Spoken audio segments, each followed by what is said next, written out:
you so much for being here for our 13th Poem Task Force meeting. Happy International Women's Day to everyone. Happy almost spring. Happy 1-year anniversary of our last in-person meeting. This is a kind of big milestone and big moment, and it's been a long year, but it's been a real pleasure and honor to spend every, fourth Monday evening with you all, and great to have you tonight. I'm gonna just give a cue to Mariana to start recording if you haven't already, and just inform the folks that are on the call that we do record our meetings for the record. And so thanks so much for being with us tonight. And can everyone see my screen okay? Can I get some head nods? Okay, perfect. All right, as always, we will start with a little Zoom orientation and a few reminders for everyone. So just some general guidelines. We ask that you try to remember to mute yourself when you're not speaking. Hold questions and comments for designated discussion times. We'll try to be really clear about when that is and how we'd like you to respond. And when you would like to speak, use that raise your hand feature, usually found in the participants tab. Sometimes it jumps around. It could be in the chat. Let us know if you are struggling to find that. For our audience members, we've got several tonight. Really great to have you with us. We just ask that you mute yourself and please turn your video off except during public comment times, just so the task force can see each other. And let us know in the chat if you have any kind of troubleshooting technical needs, and we'll try to assist.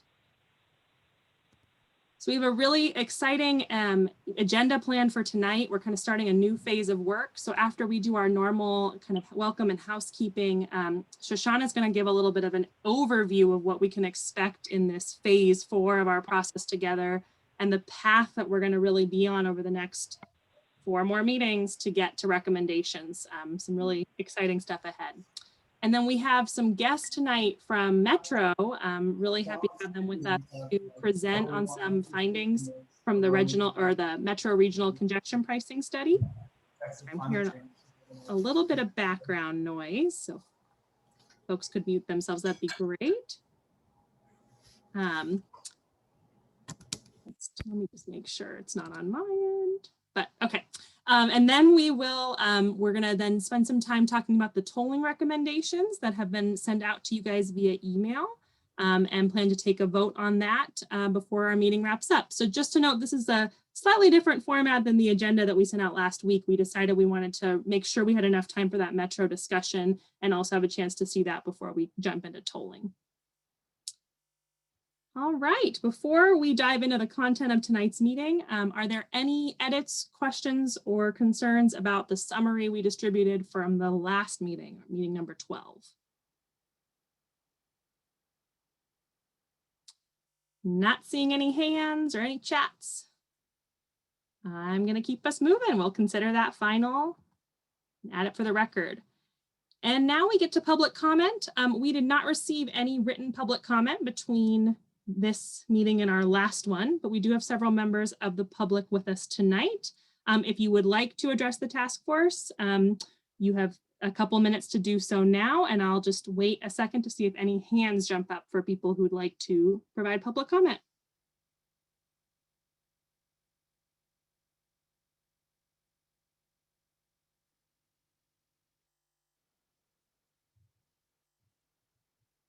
All right, I'm not seeing any hands. Mariana, Michael, seeing any hands? No hands on my end, yep. Okay, then let's dive in. I will hand it over to Shoshana to take us through the phase 4 overview. All right, thank you, Emma. Good evening, everyone. Nice to see you all sort of this evening. I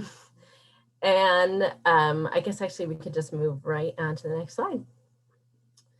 So by now, this slide should probably be a little bit familiar to you. We've shown, it moves a little bit, but a version of this slide probably every meeting for the last 6 months or so. And as Emma said, we are sort of excitingly, we passed the end of phase 3 with our last task force meeting. And so we have gone through all of the pricing strategies that we will be considering, had initial presentations, initial conversations, and discussion and feedback about them. So we're moving moving now into phase 4, which we're calling Bringing It All Together.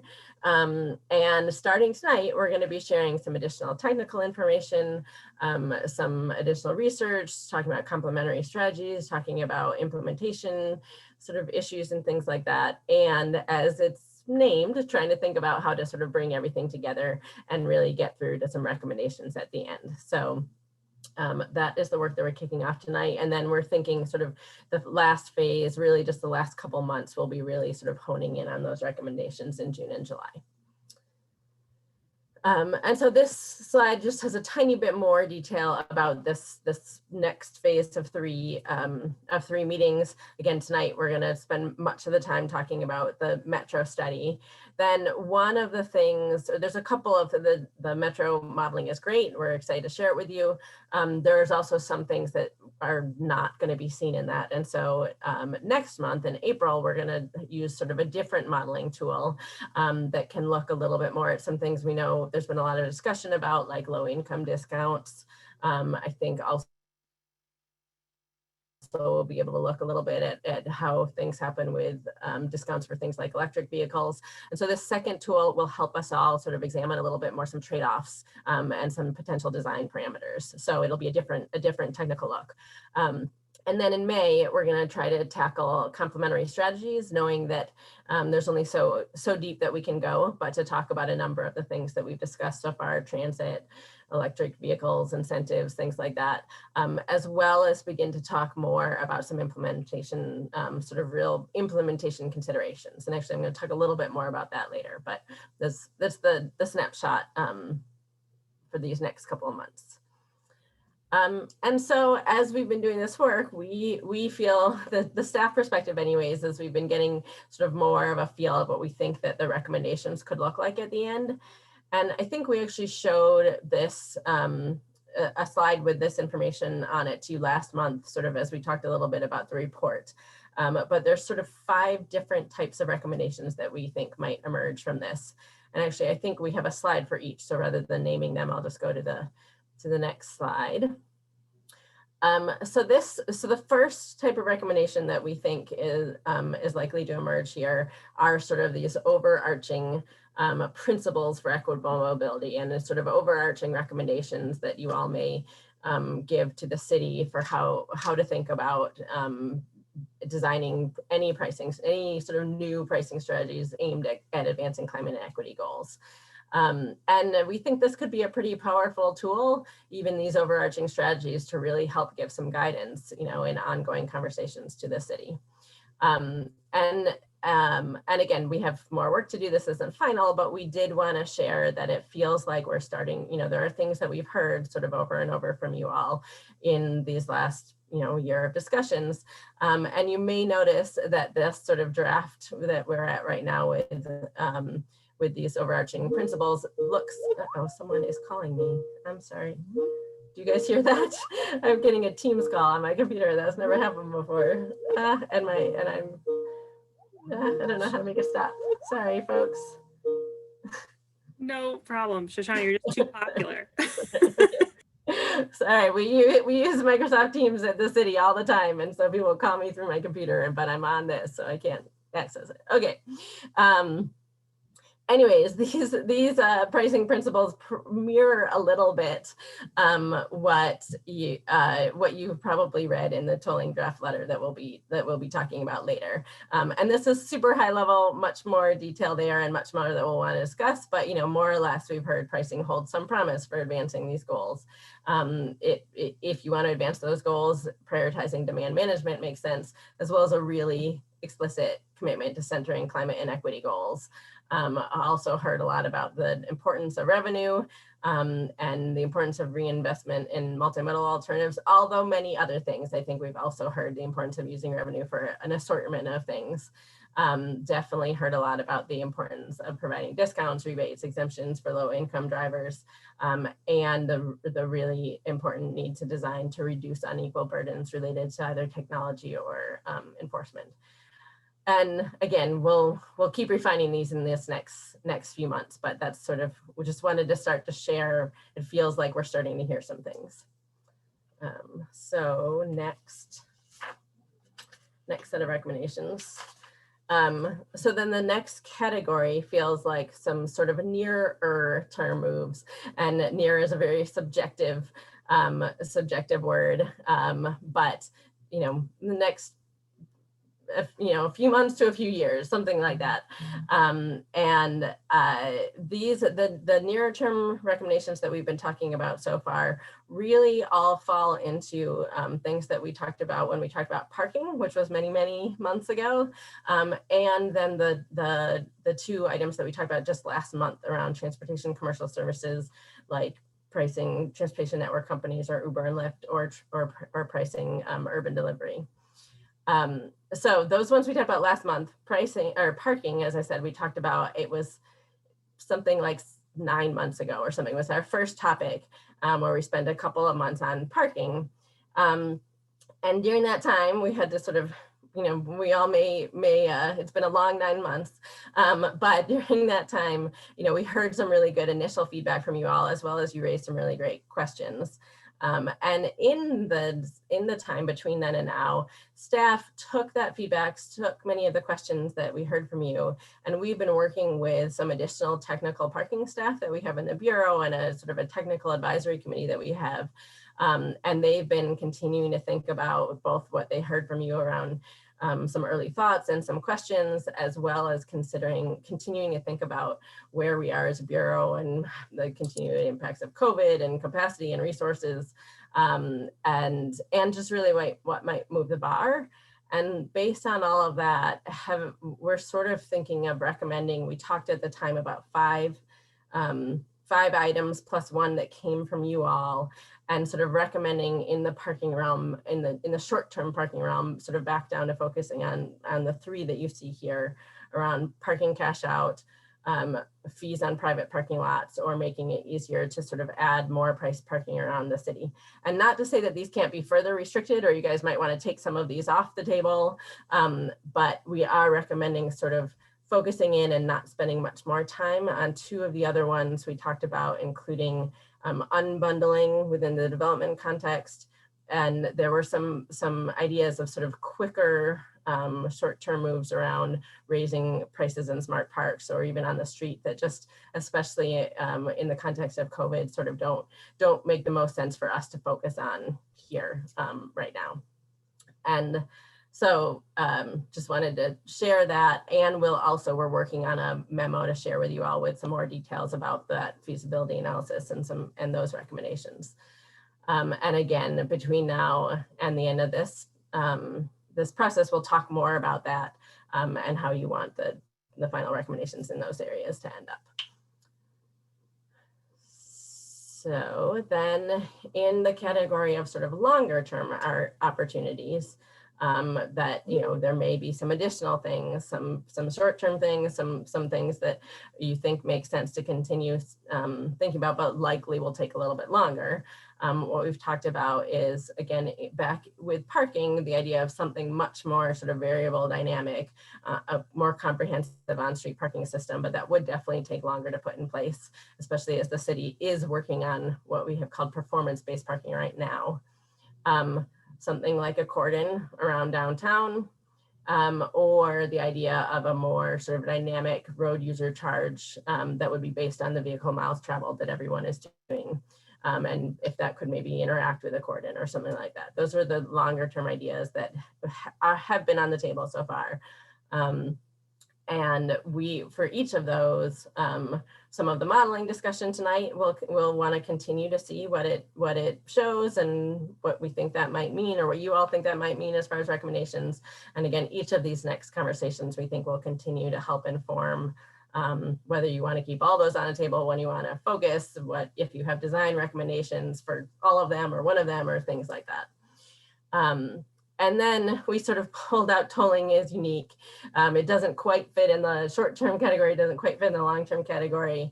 It isn't, essentially the work on it is happening now. It will still take a while to implement. And as we talked about before, one of the reasons it's unique is we sort of can't ask you all, do you have a recommendation to move forward?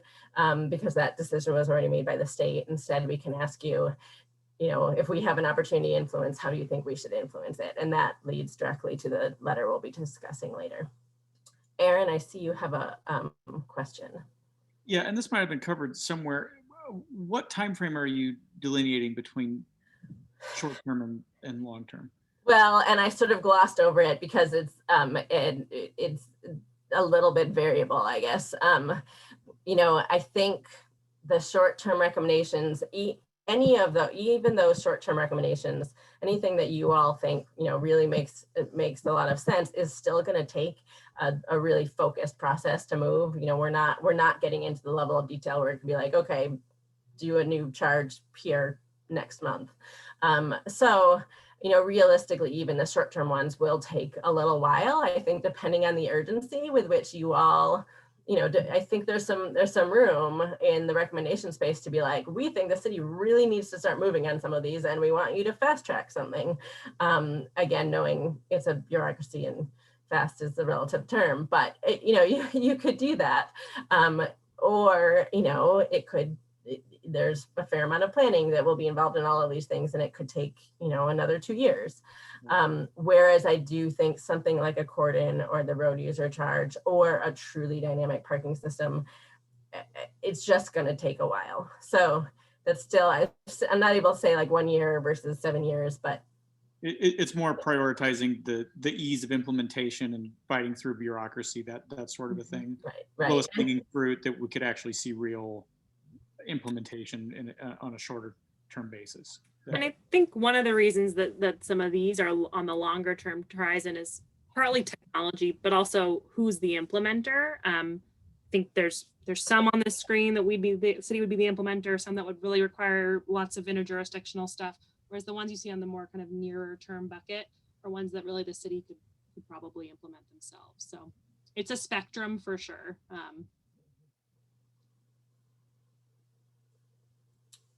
Thank you. Got it. So then the next sort of area of recommendations we think are around complementary strategies and sort of things that you all think are critical to make sure that they're moving sort of in concert with any pricing recommendations. And a number of these things have come up over the last year in our discussion: the importance of transit infrastructure service, the importance of bike and ped infrastructure, the importance of providing some incentives and financial support to help people use various travel options, as well as the importance of strategies to incentivize shifting to EVs or other more fuel efficient vehicles. We've also heard about the importance of affordable housing and land use policies, sort of all sorts, pricing. I think we also taught from the very beginning, it's not a standalone strategy, but we do. And so it has come, while it's come up again and again, we want to spend a little bit more time, especially in the May meeting, going a little bit deeper on some of these and getting a little bit more feedback from you all on the role you think they should play. That said, we do recognize, we could have a whole task force on any one of these items, and there's limits to how deep we'll be able to go. But it does feel important to have a little bit more discussion about that as part of the final recommendations. And then finally, we have this one, which is probably the least defined at the moment, of sort of implementation considerations and approaches. And again, there are some things in here that have popped up throughout our conversation, but we do want to spend a little bit of time again in May and probably also in June and July as we're finalizing some of those recommendations, to delve a little deeper here and get some advice on some of these implementation approaches. I think there's more to discuss about the impacts of COVID and what that means for some of these things. You all have brought up in several conversations sort of the important political realities and how you may be able to help or just sort of acknowledge those, the importance of other coalition building and other community engagement and things like that.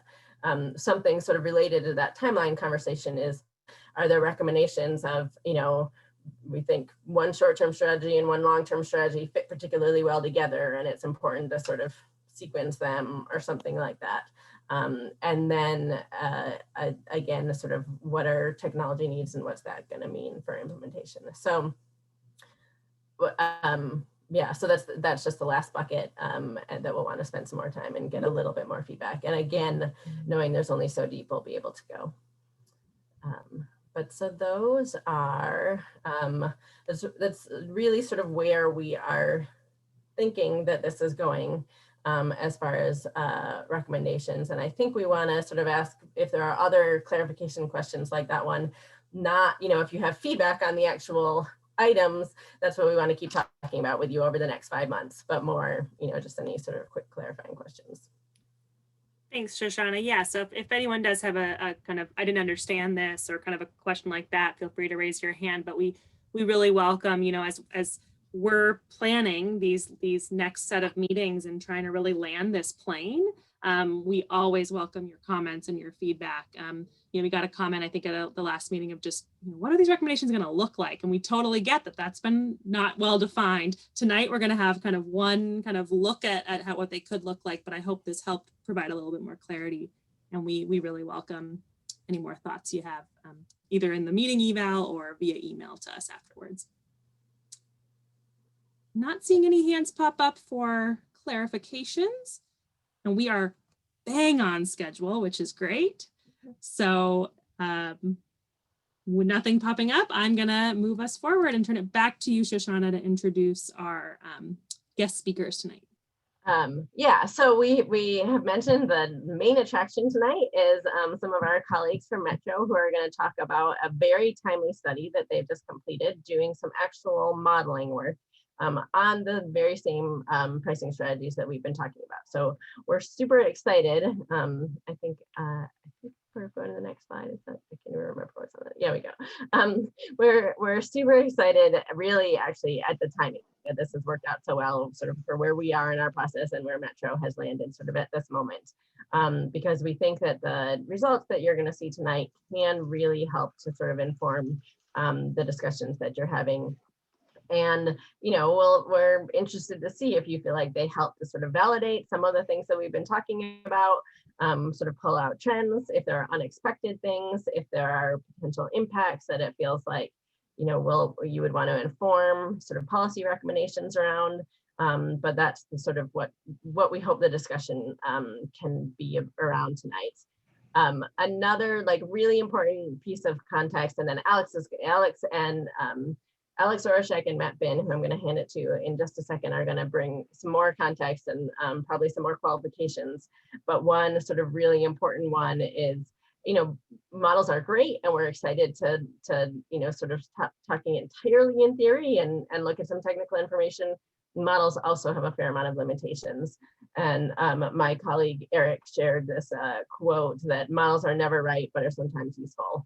So, we're hoping they're useful, even if it's not exactly right.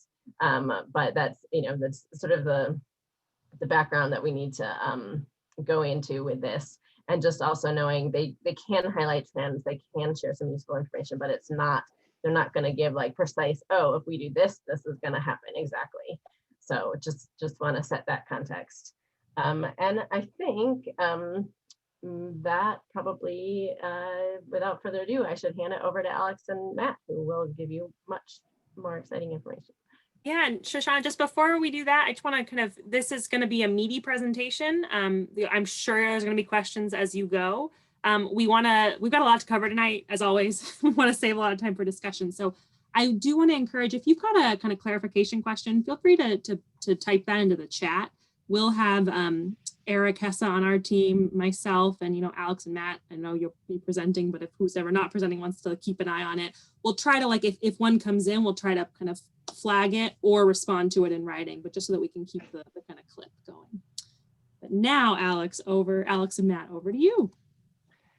Thanks, Emma, and thanks, Shoshana. We appreciate you having us to talk about our study. My name is Alex Orshak. For those of you who don't know me, I'm a transportation planner at Metro, and I've been working on the regional congestion pricing study. If you go to the next slide, please. So I'm going to give a quick overview of our study, and then Matt and I will talk through the high-level findings, some of the costs and benefits that we're seeing, and talk through a little bit of the equity considerations that we're looking at, and then go over our schedule and next steps. Next slide. So the goal of this study is really to understand how the region could use congestion pricing to manage traffic demand to meet our climate goals without adversely impacting and potentially improving safety and equity. It's a mouthful, but the important thing here is that we're not recommending or implementing any pricing measures. We're here to inform and educate about the pros and cons that we're seeing for different types of congestion pricing. Next slide. And to get to that understanding, we'll be looking at the 4 priorities identified in the Regional Transportation Plan, which are equity, climate, safety, and congestion. Next slide. Some of the measures that we've been looking at to help compare the different scenarios are vehicle miles traveled, the percentage of people using different modes, accessibility to jobs for both transit users and drivers, vehicle delay, emissions, and costs, both total costs of travel for the entire region, but also we're looking at ways to get to what the cost per traveler paying a charge would be under different congestion pricing scenarios. Next slide. So to get into a little bit into what the model is and some of the caveats around that Shoshana was mentioning. So our travel demand model is a computer model that's used to project future travel behavior based on some specific assumptions. We look at how many trips, where the trips go, what mode they take, and what route they take. It's used in our regional transportation plan for local transportation plans and for our transit studies. The projections are based on today's behavior and on future conditions, looking at population and employment growth, planned roadways, the level of transit service, and tolling. Next slide, please. We compare the scenarios that we're looking at to a baseline, which is the 2027 network in the regional transportation plan. And that is based on the scenario assumptions, the model travelers can change their destination, their mode, or their route, but they can't change their time of day and they can't choose not to travel. So that's one of the caveats here. And then the model, as mentioned, shouldn't be expected to provide the answer, but to identify trends and suggest alignment, adjustments, and mitigations. And to answer the question, it's looking at pre-COVID trip data, yes. Next slide. So the base scenario I mentioned is the 2027 financially constrained scenario from the RTP. In that scenario, we assume the cost of travel is about 21.1 cents per mile. And that scenario assumes more transit service than today, as well as construction of a number of major projects, including the I-5 Rose Corridor, I-205 widening, Southwest Corridor Light Rail Division Transit Project, the Max Red Line improvements, and a number of enhanced transit corridors. Next slide, please. So, looks like the slide shifted a little bit, but the scenarios that we tested are going to provide a general assessment of how congestion pricing could perform with our land use and transportation system. One thing to note is the scenarios are not iterative. We're just looking at the model results by changing one factor, which is the price of travel in the region. And so these are not including adjustments to address issues that arise around the scenario, such as discounts, time of day charging, anything like that. And we also don't assume multiple pricing projects. So if following our study, a jurisdiction came along and want to do an actual project, they would want to take that next step to explore some of the design changes that could improve benefits and reduce impacts. They could look to target revenues to improve performance in those categories that we're measuring. And they would also look at discounts and exemptions for key groups. Next slide, please. Our study has focused on 4 different tools for congestion pricing with different possible program designs. And again, we're trying to provide an assessment of overall value and not a recommendation of one being better or worse than the other. The 4 are a vehicle miles traveled fee, where drivers pay a fee for every mile that they travel. Cordon pricing, where drivers pay to enter an area such as downtown Portland, or sometimes drive within the area. Roadway pricing, where they pay a fee to drive on a particular road, bridge, or highway. And parking pricing, where drivers pay to park in certain areas. Next slide, please. All right, so getting into the scenarios themselves that Metro is evaluating. We're sharing 8 with you today. There's 2 from each family. The charges that we are looking at in this table are in $2010, and they're assessed only within the MPA boundaries. So the charges are not assessed in Clark County. And we're comparing both the effects of different types of charges and of the amount charged within a family of charging. So the table on the left indicates the assumptions that we're making for each of these scenarios. The 2 VMT scenarios, which are a charge per mile driven. For the first one, we assumed a moderate increase over the base vehicle operating cost of about 6.85 cents per mile. That brought the vehicle operating cost to about 28 cents per mile. If you'll remember, the base cost was about 21.1 cents. For the second VMT scenario, we were looking at nearly doubling that charge and reaching about 13.2 cents per mile over the base. For the two cordon scenarios, both of them assumed a charge of $5.63 to enter the cordon area. And we based that number by looking at the range of pricing that is either implemented or being looked at in other cities. And we chose a number at the high end of the range. Cordon A is just downtown Portland, the South Waterfront area, and Northwest Portland. And Cordon B is those areas along with the Central East Side and the Lloyd District. For the two parking scenarios, those are assuming higher charges to park and in more locations than today. In parking A, we assumed the 2040 financially constrained locations from the Regional Transportation Plan. We'll show a map in a little bit, and those prices from that plan. And for parking B, we assumed that we would double those parking assumptions. Finally, for the two roadway scenarios, those we're looking at tolls on the highways in our region. For the first one, we wanted to look at the equivalent to the higher per mile charge under VMTC, which was 13.2 cents per mile, but assessed only on the highways. And for roadway B, we were looking at doubling that cost of roadway A, again, trying to find a higher level benchmark, which brought us to about 26.4 cents per mile. Next slide, please.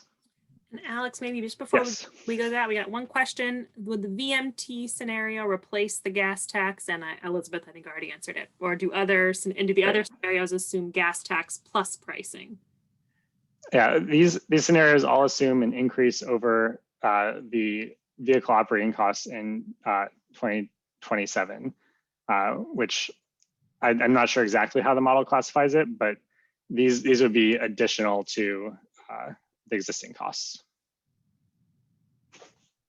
Next slide, please.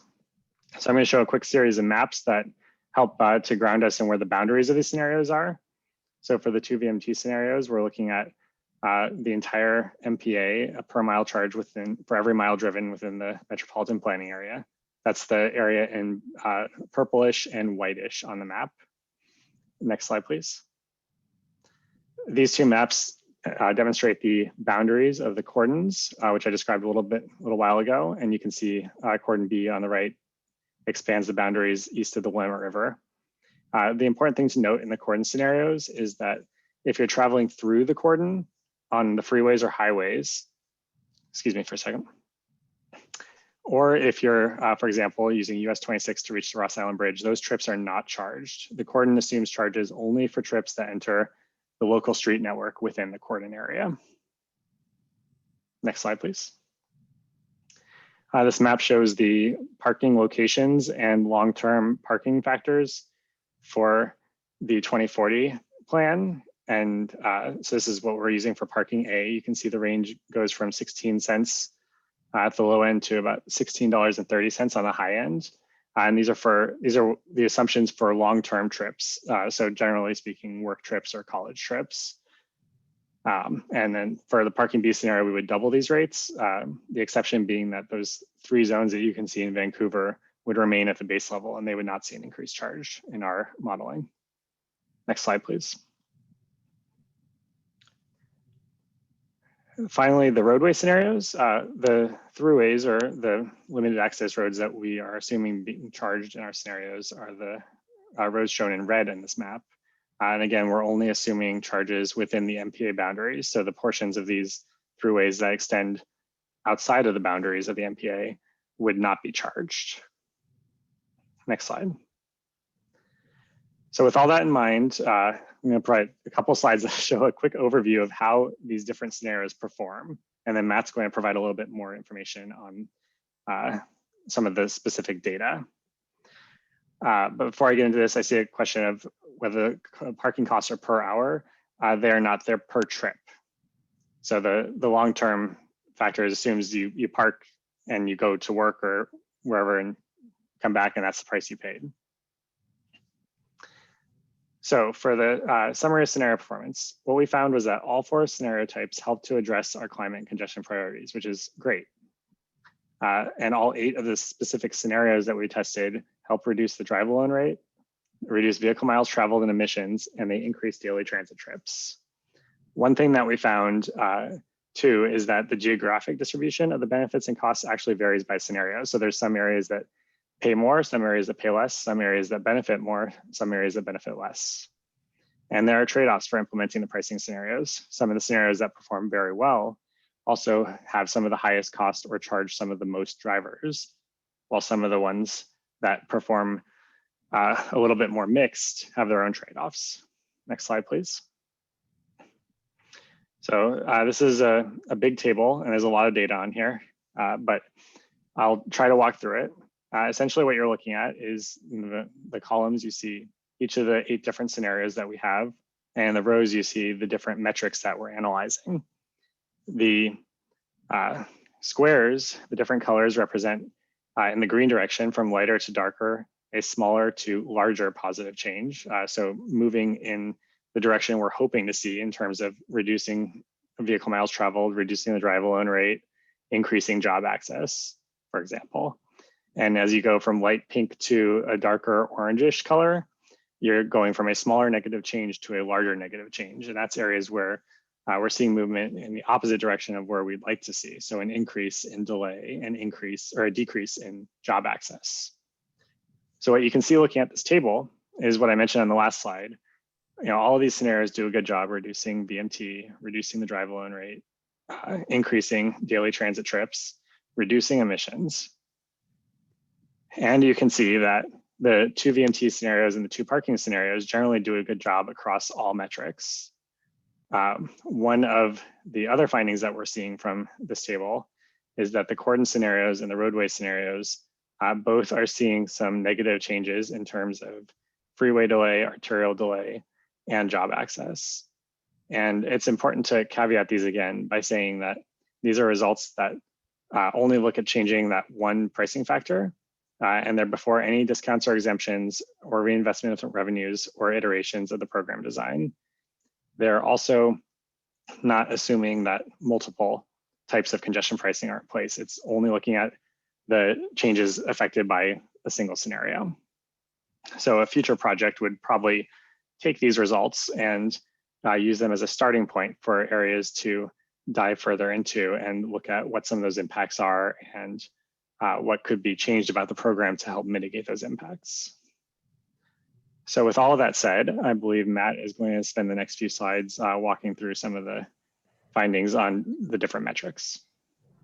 Great. And just before we do that, we had one question from the chat about whether vehicle types or zero emission vehicles were factored into the model. I would defer to Matt on that question if he knows it. Otherwise, we can speak to our modelers and get an answer back. I'll introduce myself, Matt Bin, a transportation planner with Metro. I'll start with a hard question from our old intern Metro. Nice to see you, Bob. So we have trucks and we have autos. Don't have emissions. Everything's done on an operating cost, and I'll have to get more information on if any kind of different operating cost. But I don't believe so. I don't think there's any designation for a low emission or zero emission cars in the model. So with that, let's get on to the next slide. And first, I'll say that in the model, when there's a toll in place, there are a few reactions that someone in the model can do. And all these are long-term reactions. So think about if the toll's been in place for 20 years, not one day. So someone may well choose a different job if there's a toll on a freeway than they would if there's not a toll on the freeway. So some of the reactions on a tolled scenario versus the line is they could just pay the toll and do everything as they did before. They could change their mode, so maybe take the bus or ride a bike instead of driving a car. They could change their destination, choose, like I said, a job that's a little closer to home to avoid toll or to pay less. And they can also change their route. Maybe it's a longer route, but you're avoiding a freeway toll. So those are basically the 4 reactions. What people can't do in the model is change the time of day for their trip. And they also can't just choose not to make the trip. So once the model decides someone's going to make the trip, they're making that trip, whether it's in the baseline or under a tolled scenario. So the first thing we'll look at is a vehicle miles traveled change. And as Alex said, all the scenarios show a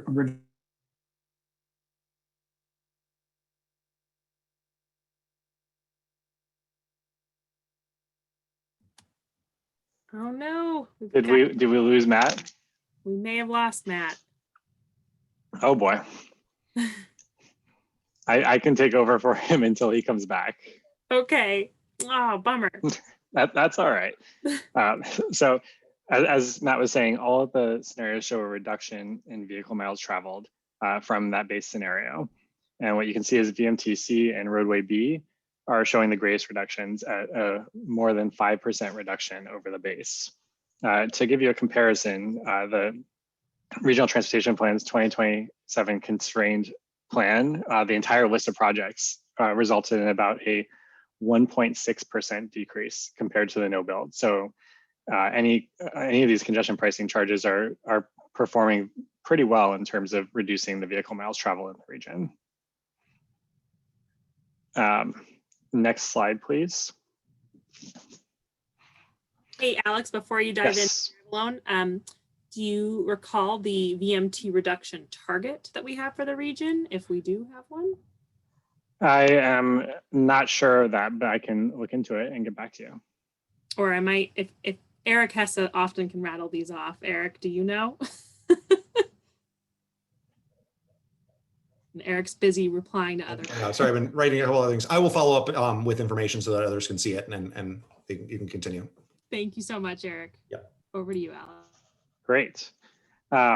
So the next one we want to look at is the drive alone rate. And what this chart is showing is the change in drive alone rate from the base for all trips and for broken out by work and non-work trips specifically.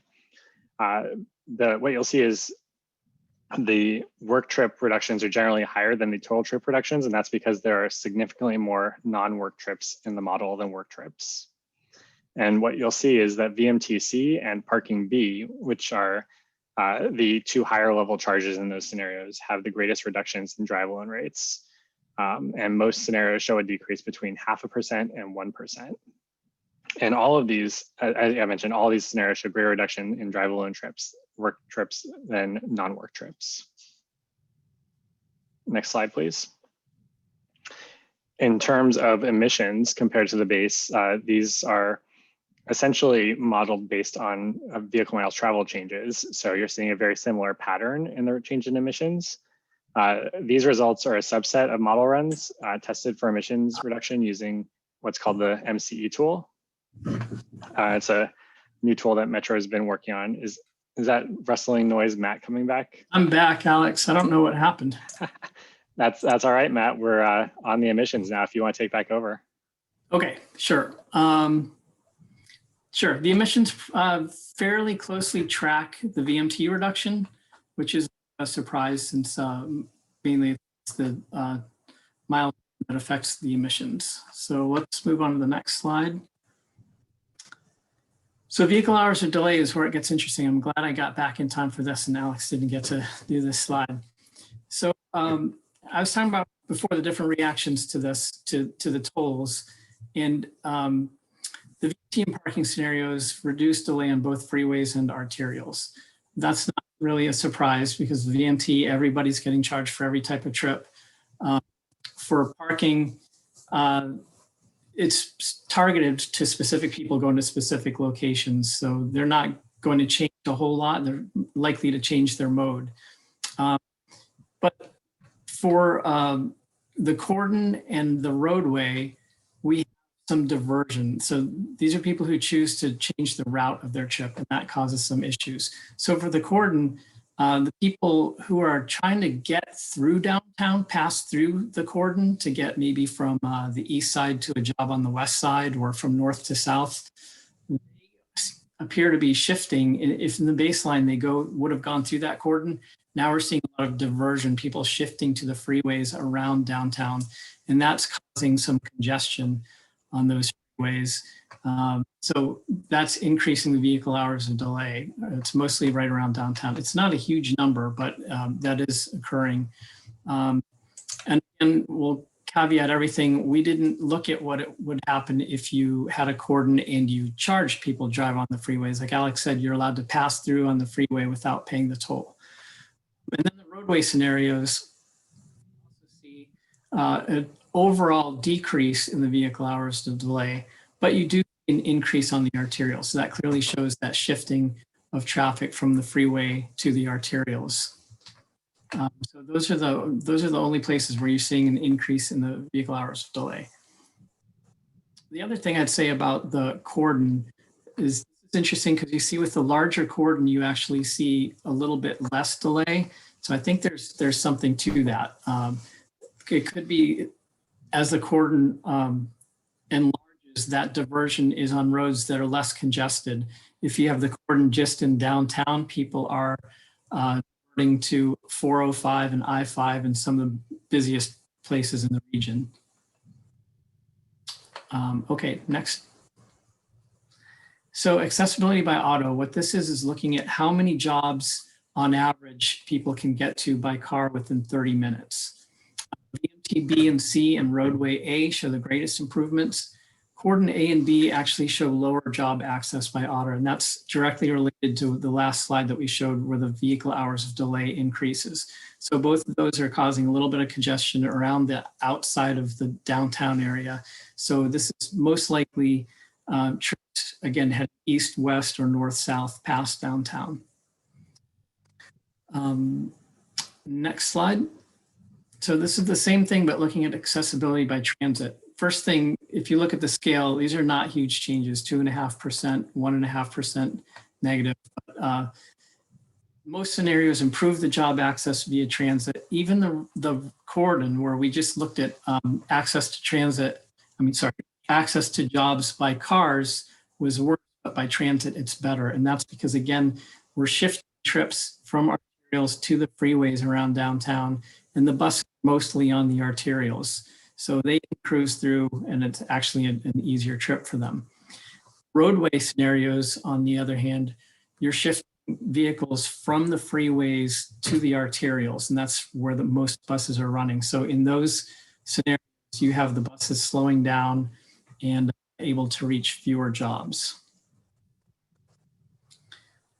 So I think that's it for my slides, and I missed half the time. So back to Alex. That was very convenient for you, Matt. Oh, looks like you have a question though, before you go to me. Okay, so job numbers accessed by transit. So sorry, by car it's 30 minutes and by transit it's 45 minutes. All right. So moving along to the cost impacts. It makes sense that all 8 scenarios increase the overall cost for travel for the region since they're all introducing a new charge. But some of those scenarios, particularly the VMT scenarios, distribute the cost widely. Every single driver is paying the charge, while others, such as the parking or cordon scenarios, concentrate them on many fewer travelers. The charge might be higher, but many fewer people are paying it. The ones that distribute the costs, such as the VMT, also have the highest overall cost for the region. There's just so many miles driven by so many people every day that the total amount paid by the region is higher. But overall, the regional travel costs and the individual traveler costs vary by scenario. And the distribution of those costs and benefits have implications for where the fee discounts and revenues should be targeted. And that's something a future project would really want to dive into. Next slide, please. This slide just shows a few examples of driving trips. And for these examples, we just picked a random origin destination, calculated the total distance for the round trip, along with the distance that would occur on the freeway if they stayed on the freeway as long as possible, and then determined what charge they would pay under various scenarios. We don't have time to walk through all of these, but I'll just highlight the first one and the last one. So the first one, a trip to from Troutdale Airport to the Hillsborough Intel campus, that would be a little bit more than 60 miles round trip. And it's probably one of the longer driving trips as a single trip that you would see in the region. And even in that case, under the VMTB scenario, the daily round trip charge is only about $4.30. And under the 2 cordon and 2 parking scenarios, they wouldn't pay anything at all. However, because this is such a long trip and it has so much distance on the freeway, if they stayed on the freeway the whole time and roadway B scenario was implemented, they would actually pay over $15 on top of what they pay today. The other trip I wanted to highlight was the downtown Gresham-Deloitte district trip. This one's a little bit shorter, about half the distance, so 30 miles or so. And in this one, they would pay in every scenario except for cordon A, because the Lloyd district is in the expanded cordon under cordon B, but not in the smaller cordon. And what you can see here is this driver probably would prefer the VMT or roadway scenarios, where they would pay a range of $2 to about $6.25, or maybe the smaller parking charge, but they would come out farthest behind on parking B because the 2040 parking charges are already higher than they are today, and they get doubled in parking B. So they're seeing an additional $16 over their base costs if the parking B scenario isn't implemented. And this might be an area where you might look at discounts or exemptions for certain workers, or you might see people changing their trip mode to take transit instead. Next slide, please. And of course, we're only looking at implementing charges for driving trips. So for various transit trips, there would be no price increase in the scenarios that we've looked at. Next slide. We also want to give a few more individualized and personal trip examples. In this example, Sally lives in Oregon City and she drives to work on Swan Island. And the table below shows what her change in travel time would be in minutes, and her change in auto costs would be in dollars. So you can see Sally sees some improvement in travel times under every scenario, but also pays more in most of those scenarios. The interesting thing is, for her, and if the parking charges were implemented or the first cordon, she wouldn't see any increase in cost, but she would see some benefit in travel times. Meanwhile, some of the higher costs that she would have to pay, such as cordon B or roadway, she'd be paying over $10 per round trip, but she'd be seeing 10 to 16 minutes of savings per round trip. Next slide, please.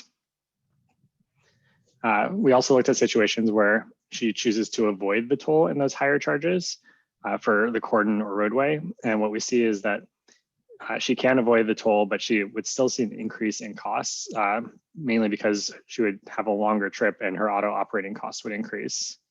And she would end up seeing an increase in travel time if she avoided the charge, varying from very little under the roadway A scenario to almost 6 minutes under the cordon B scenario. Next slide. Here's another example for someone, Roberto, who lives in Woodstock and drives to work in downtown Portland. Again, he'd see some improvement in travel times under most scenarios, but he also pays more in most scenarios, particularly again in parking B, because the central city parking rates are among the highest, are the highest in the model. So if he continued to drive to work under parking B, he'd see about $20 more in auto costs every day for a smaller benefit. And again, this is a situation where you might look at discounts or exemptions for low-income drivers, or you might see people looking to change their mode to transit or biking, for example. Next slide, please. Here's a transit example where for Sarah, who lives in Lake Oswego and takes transit to St. Vincent's on Barnes Road to see her doctor. And she would, of course, see no increase in fares under the congestion pricing scenarios. And in most scenarios, she would see a slight improvement in travel time. Next slide. So we have a number more examples of those individual costs. We just don't have a lot of time to go through all of them. But to tie everything back to the benefits again, I just want to remind folks that, with some exemptions, as Matt was describing above, each of these scenarios tends to move the needle in the right direction in multiple categories for vehicle miles traveled, job access, drive alone rate, emissions, transit trips, and of course, our region's most congested roadways would see some relief. Next slide, please. And then just reminding you of this table again to keep that fresh in your mind. Next slide. I think we had a couple of questions popping up in the chat. I don't know if there's any of those that we want to look at. I didn't see what they said. We had one about auto plus transit trips, park and ride kind of style, if those have been considered. And Matt had said that those are kind of considered a type of transit trip in the model. So someone could shift from drive alone to a park and ride, and we'd see a correlating VMT reduction and an increase in a transit trip. And then Esme asked, with other transit scenarios that go more through the congested parts of town, are there greater time savings? So kind of that geographic change in benefits. I don't have all the individual trips in front of me, but one thing we've been seeing is that, for example, under the Corden scenario, a lot of transit trips are actually showing up as faster because traffic volumes drop so much within the central city. And that's where a lot of the buses get a lot of delay. Conversely, under the roadway scenarios, a lot of transit trips are shown as being slower because of that large delay or the large diversion to the arterials that Matt was mentioning. So we are seeing some interesting geographic shifts in terms of where the benefits and disbenefits are, depending on the scenario. And then one more question, I think we're getting it addressed, but does the model presume that people will mode shift when it's beneficial to them in terms of economics and time, or does everyone stick with what they use already? And Elizabeth is saying you can shift travel modes. And I assume that is cost benefit. It's a combination. Basically, everything is changed in terms of dollars or time. So your times turn into a value. So it's a combination. You know, when you're told your travel time might be faster, but it costs you some. So that's all translated into dollars. So yes, if it's it might be slower, but overall cheaper when you consider the value of time to take the bus. So yeah, that's what causes the changes in modes. And I know one kind of model limitation we didn't talk about was just that the way those assumptions get baked into like the algorithms is based on some survey data about value of time, and ours is pretty old. I think 2010, I want to say, that survey data. So just another way that models are useful, but not always right. can't be just like people. I'm seeing a lot more come in. I'm just trying to keep an eye on time, guys. So I'm going to keep us going and try to get some of these questions answered in the chat, but have your presentation roll on. That sounds good. We've only got a few slides left. So we wanted to touch on a little bit the equity considerations that we've been looking at as part of this project. So if you'll go to the next slide, please. Firstly, how can pricing programs be designed to improve equity? One, we can build affordability into the program. It's harder to do this for something like the gas tax, but if you have a cordon or a parking charge, you can provide discounts or exemptions for key groups more easily. You can also focus the revenue on equity outcomes. You can invest in key neighborhoods. You could focus on transit, sidewalks, and bike lanes in affected areas. You can invest in senior and disabled services. There's many other ways you could do that. And you can target the pricing benefits to those key locations to make mobility improvements and air quality improvements. Next slide. And the way we've been working to measure equity impact so far is one, in terms of the access to jobs. We can look at how access to jobs changes with the different pricing strategies. And we've been looking at those both for region overall, but also in the equity focus areas, which are the metro modeling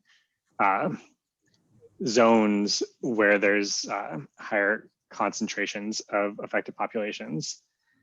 And then we can also look at the impacts for all users compared to those key areas in terms of travel time, costs, mode shifts, and congestion. And we can use new tools related to emissions, noise, and pollution to help measure those impacts. Next slide. All right, wrapping up. So our schedule and next steps, if you'll go to the next slide, you can see where we are in the schedule here in February. We are preparing to host an expert review panel where pricing experts from around the country are going to review our findings and provide feedback to us and answer some questions for us. And then we're working to develop our draft and final report, which will have this information and a whole lot more than you could probably ever wish to see, but it will be there. And throughout this final report process, we'll be providing a number of presentations to various Metro committees. If you go to the next slide. So in April, we'll be seeing Metro Council our JPAC committee. April 22nd is when the expert review panel will be, and that will be open to members of the public. So anyone who's interested, we'll be sending out a flyer in the coming weeks. So I'm sure we can get it to Emma or Shoshana and they can pass it along. And then in June, we'll come back to the Metro committees, TPAC, JPAC, MPAC, and Metro Council, and then release our final report in June of this year. I think that's all we've got. So thank you. And Elizabeth's, our project manager, her contact information is on that previous slide. Thank you so much, Alex, Matt, and Elizabeth. I just want to say Metro's been such a tremendous partner in us, and there's been a lot of serendipity in how these lined up, but I really appreciate you being here with us today, sharing this information. I'll acknowledge what I think everyone's feeling. It's a ton to digest. We will share this, and this is just even like scratching the surface of all the great stuff that Metro's come out with. But you know, we want to launch into discussion and kind of hear from you what you're taking away.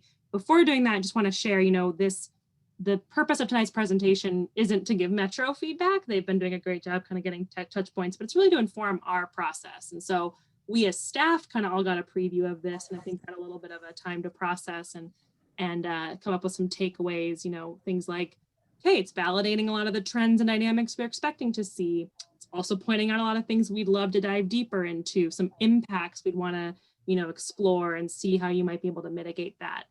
Before I turn it over to you all and hear from you, I want to invite Ingrid Fish, who's a member of our poem strategy team and someone who you've met in small groups. I don't think I've had a chance to hear from as the big group, just to share, you know, a few takeaways that Ingrid had when she saw this information. So Ingrid, are you there?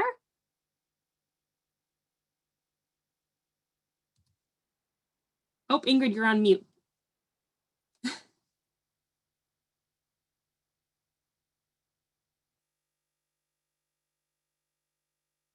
Let's see, it says connecting to audio. We'll try to find your, because I know you're on your phone too. Can you hear me now? There we go, yep. Okay. I just wanted to thank Metro and the staff and the work that's been done in this modeling program. We've been talking of a lot of these different scenarios and situations in more of an abstract way, and to actually see it on the ground, like scenarios actually make it more real. And I would say especially the, you know, Sally's going from A to B type scenarios were really kind of grounding for me. So I really appreciate that. I want to echo what Emma said in terms of just like reinforcing a lot of what we've talked about in terms of like what pricing can do with regards to VMT reduction and congestion reduction. Things that kind of stuck out for me, really the VMT scenarios and the parking pricing, especially in the higher fee scenarios, they stood out to me as like that they had less negative impacts and more kind of VMT reduction. So just kind of thinking further about like parking prices can be a really powerful tool for behavior change. Although it doesn't necessarily, you know, like they said, not everyone is impacted by those charges. It kind of depends on, you know, where you're going. And I think one issue that we want to keep in mind with parking is that it's just like trying to figure out how to do that at a regional scale is difficult, especially since like we currently each have our own implementation in terms of cities for parking. And another thing that stood out is that there isn't really one silver bullet solution. And that, you know, pricing in each pricing scenario will not be able to solve everything we've been talking about. So we will also need to do other things like complementary strategies to develop a more equitable system. Like, for example, shifting the VMT to arterials from freeways will be important, but like during that scenario, it'll be important to have bus only lanes to kind of offset some of the impacts of that. And then modeling kind of lacks information. This modeling lacks information about the impacts of discounts and exemptions, which I think is really an important piece of embedding equity in the system. So just keeping that in mind, that that's missing, and it looks like it's part of their next steps, but I think it's a really important part. And just the percentage of people using different modes, it'd be really great to know, like, equity data to see like who's being impacted, who's paying these prices, what are the disparities if they exist, and who's bearing the burden of these pricing scenarios. So yeah, and then I'm also interested in kind of looking at low carbon vehicles. I think that'd be really helpful in terms of modeling for emissions. But thank you very much. Just a little bit about kind of my thoughts when I observed the modeling report. Thanks so much, Ingrid. And you know, a lot of those things that Ingrid kind of ended on, those sort of questions, are exactly what we are excited to dive into over the next few months. You know, dive into with another modeling tool that Shoshana mentioned we're going to look at in April. But you know, we've thrown a ton of information at you. As Ingrid also said, this is taking it from sort of the theoretical conversations we've had over the last year to, you know, putting some numbers, some modeled information out there. I'm going to actually share these questions in the chat and then stop sharing my screen so we can actually see each other. We have a little under 20 minutes where we can kind of have a discussion. I will say, you know, in trying to cram everything into this agenda, we thought about breaking into groups because we know that really does facilitate better conversation. We decided to stay as the big group tonight, but we promise next meeting we will break so that we can kind of have that more kind of intimate and make sure everyone gets a chance to speak. But I'll try to do my best to get through as many comments as we can tonight. A few kind of prompting questions we'd love to hear is, you know, is there anything here that's reinforcing what you've thought or you've kind of learned to date, or anything that changes your perspective? Anything that's showing like a lot of promise in your eyes? What are those kind of biggest questions that this is raising for you? And then, you know, critically, as Shoshana said, we're on a path to recommendations. How is any of this informing sort of what you're thinking you might want to recommend around principles or other recommendations at the end of this process? So I will stop sharing and get to see all your lovely faces and invite folks to, you know, raise your hand to join the queue and respond to any of those questions. Aaron, you're first up. Jump in there.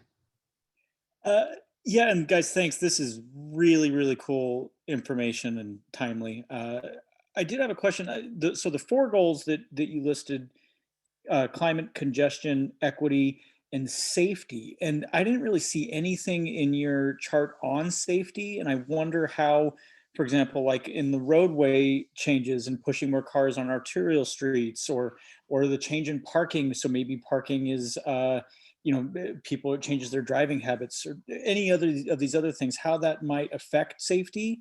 And is that, are those results in your study anywhere? Thanks, Aaron. I can speak to that a little bit. We started with a goal to figure out a good way to analyze safety, but we've really struggled to get there. I think where we've ended up is that our discussion of safety in the study is going to focus on the reinvestment of revenues aspect and where it makes sense to target those revenues to mitigate things like the volume changes that you were mentioning. Got it. No, that makes sense. That's a hard one to predict or measure overall. I mean, you can make some assumptions, but I don't know how you would actually quantify it, right? Yep. Great question, Aaron. All right, I see Tony and then Bao.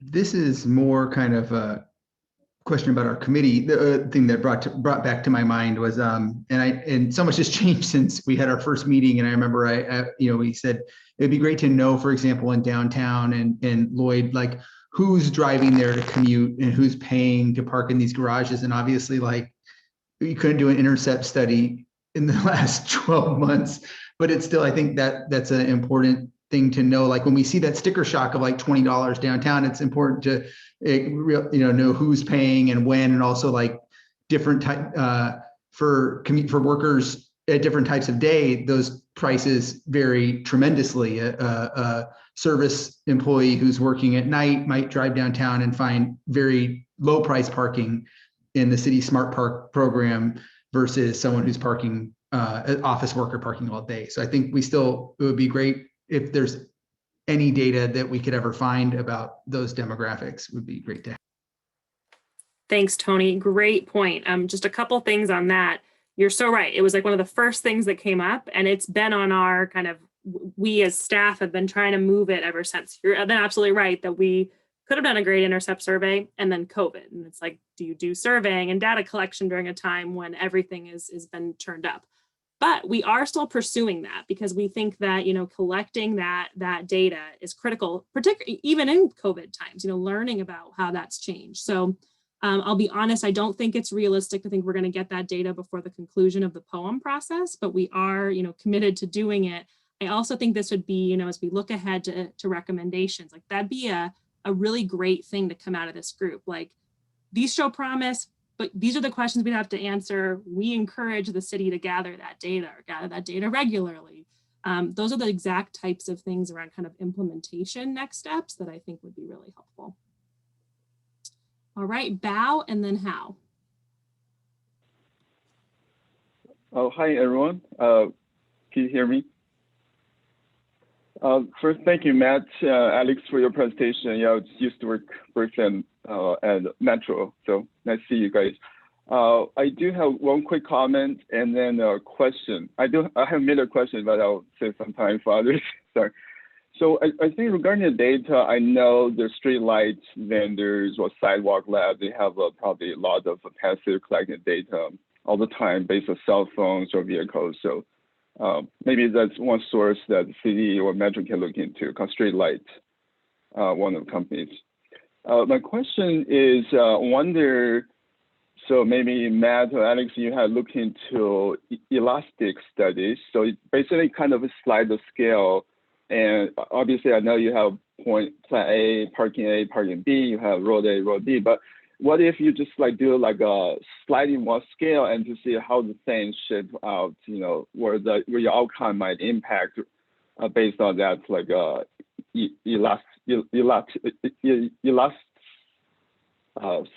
study. Sorry, it's hard to really say. Or maybe also a combination of like cocktail approach. So anyway, I'll stop right here. I can address that. I mean, I think what we really did is just scratch the surface on all of these. You know, we just picked numbers. It'd be great to do that, but we could. I mean, we showed you 8 model runs. We did like 20 model runs. But yeah, I mean, I think this is a start to figure out maybe more what else you could model and zoom in and do some tests of elasticity. But that's just not what we had the time to do at this point. And I like your phrase cocktail approach, Bao. I think that's the other thing we've talked about with Metro is, you know, they looked at these in isolation. And so some of the impacts you're seeing on, you know, roadway or on cordon, it'd be really interesting to see if you looked at a couple strategies, you know, if we told the freeways and did a cordon, what might that do to the kind of diversion impacts we're seeing? So really good question. And if only we had modelers on tap all the time to just run things constantly. I'm gonna work on that. Let's go Hao, and then Sharifa, and then Esme. I also appreciate the presentation. So thank you, Metro, and for all of your hard work. So it's really nice to sort of look at sort of tangible scenarios and see the impact of the different strategies. One thing that I think we all know is that emission. So it was nice that the models reinforced the notion that emissions track VMT reduction.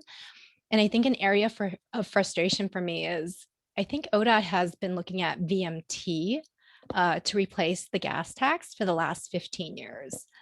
And so when we look at, you know, when will this be available? I think like that's an area of frustration for me because we know that a VMT charge would work. And so the question is how long and when would they look to replace the gas tax, because the gas tax is regressive and for all of these reasons. So I don't know if Metro's work can further push the need for implementing something like that forward. I also appreciate the cordon scenarios and looking at shifting routes and diversion, because I think that's also a concern with the tolling too. And so to actually see what that impact is was really valuable. And I think I was also surprised that, again, like, parking wins the day as sort of the low-hanging fruit thing that that transportation agencies can do fairly easily in order to influence behavior. So that was also surprising to me too. I mean, not surprising, but it sort of reinforces sort of a strategy that I think is currently being used today. So just some thoughts and observations. Can I add, just mention, so you've talked about parking and VMT, and those were really interesting. The parking has impacts, but the one issue with parking is it's a relatively few amount of people who have to pay a lot. The good news is that usually where there are parking charges, there's transit also. So there are some different options to get there. And the VMT was interesting because that's kind of the opposite. It's spread among everybody. It's a little bit of cost spread to everybody. But one thing we didn't have time to show here today was when you look at some of the equity impacts, the people who end up paying the most are the people who live furthest away from transit. And that happens to be in our equity focus areas, a lot of them. So that's something you really have to consider with the VMT tax. It disproportionately impacts people who don't have the transit options, who don't have jobs close to their house. So really kind of the opposite impacts between parking and VMT, yet they both do really well with the overall results. Thanks, Matt. And I just want to acknowledge Tony Jordan's smile when you said parking wins the day. I'm going to hand it over to Sharifa. Yeah, hi. I, on the radio, heard maybe 4 or 5 months ago that somebody, I'm not sure who, was estimating that, I think he said like 6% of people work from home. I could be wrong, it's less than 10%, I'm sure of. And he thought that after COVID was over, that number would be more like 20%. And I am just, since I've got people from Metro and from the city all in the same place, and I know the city is one of the largest employers in the city. Metro is a sizable one anyway. Are you guys having discussions about, oh, well, when COVID's over, of reducing how much you guys are actually in the office? So I'm kind of, and is that something that you guys are registering with your modeling? These sort of thoughts, just based on what you guys are going to do. And I don't know. It's just something I'm thinking about. I'm not a professional, so I don't know these things. So that's why I'm just wondering. I just want to hear from you guys if this is something that's being discussed. Sure, I can address that. Yeah, of course, we're talking about it at work. Some of us will continue working from home as long as our internet doesn't cut out on us like it did on me earlier. But as far as the model, that's a really important thing. But we mentioned before that the value of time was from 2010. That was our last major survey in 2010. Doing a survey is a huge endeavor. It's not something you just do every couple of years. So, and then the question is, when's the right time to do the survey? Like when do we get back to normal? It's not now, it's probably not next year. So you're right. Our model does not reflect probably what post-COVID will be, but we don't know what that is. And we don't know when that's going to be, I guess there's going to be a new normal, but when is it going to be normal again? So we don't know that. And Sharifa, a very incomplete answer from the city's perspective. There's much smarter people on the call that could give a better answer, but exactly what Matt said, we're real interest in it, real interest in our policy team about looking at, telework and the impacts. I do think we are tracking kind of just VMT data, and we are seeing overall VMT data back up, a year on into COVID, as well as congestion. Maybe it's a less peaky congestion, but congestion is coming back. So I think you're spot on. There's something we got to look at. We got to look at what that means for commute trips and what that means for all these kind of dynamics we're talking about. But in terms of kind of long-standing impact for demand on our roads, we're also tracking that data and seeing it kind of still very high, even while people are still working from home. I'll invite, Eric, whose team is really leading a lot of that, to put more in the chat about the telework piece. I'm going to take Esme, Andy, and Elizabeth, and then I think we got to move on, guys, to tolling, so we have enough time to talk about that. But this is great discussion. Esme, over to you. Oh, yes, I just have a quick request of the modeling team, and I was wondering if it would be possible after the meeting to provide just a few more scenarios of transit time savings, because I think having a little more just detail to work with and think about would be really important for equity considerations. So thank you. Yeah, I'm happy to pass a few more of those example slides on to Emma, and she can share them out. Thanks, Alex. And I think we mentioned this, that the TPAC had a big workshop on seeing some similar results last week or week before. They had the luxury of like 3 hours. So that deck, I believe, is online, and we'll make sure that that's shared too. So if you're wanting to dive even deeper, you can see all of that. Andy? Yeah, thank you. And greetings to my colleagues from Metro. Good to see you. I'm impressed by the magnitude of the VMT fee options. And it is because of what Matt explained. It's a very broad base. There's lots of trips out there, and all of them get hit by that particular scenario. But that scenario really just takes the gas tax and eliminates any sort of effect of fuel efficiency. The pickup truck is going to be the same price as the hybrid vehicle, and that's fine. But the real effect that those scenarios are implementing are a big increase. It's just a higher cost of travel than in the baseline. I'm wondering from the Metro team, if there were any scenarios that had variability built into them considered.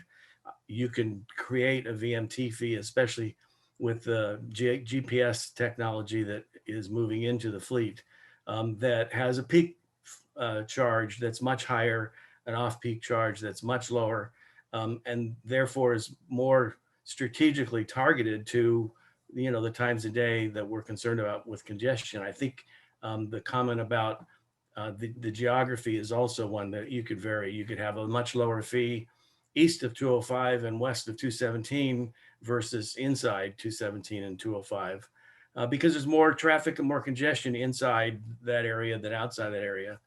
So if we were gonna, I appreciate that this is a starting place and it would lead to other scenarios down the road, but those are the ways that I think you'd actually want to implement a VMT fee, so that it's not just everybody pays everything with a big increase. It's targeted to the kinds of things we're trying to accomplish.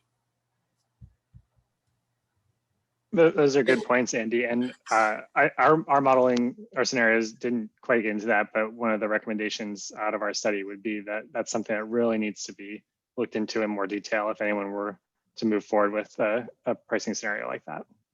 So that's back to the recommendations memo. There you go. And Thank you. next meeting we'll be bringing in a tool from our consulting team that's not going to be as it's not going to be Portland specific, and it's not going to be as detailed as the Metro work, but would let us look a little bit at some of those design parameters and test a few things in kind of a sandboxy scenario. So more to talk about next week. But you're right, Andy. That'd be a great thing to talk about in terms of a next step recommendation.